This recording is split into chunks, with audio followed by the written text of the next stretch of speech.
Zorbalaydıp zamanlarda, sevda kıldım yaranlarda, ey çırakçı tavanlarda, bir mihriban anam vardı. Uylamadım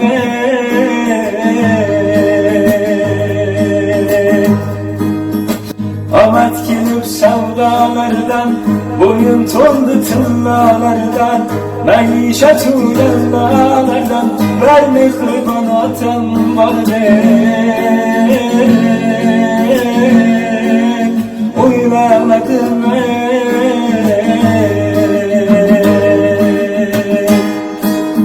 Ulankunuz bilan dedi.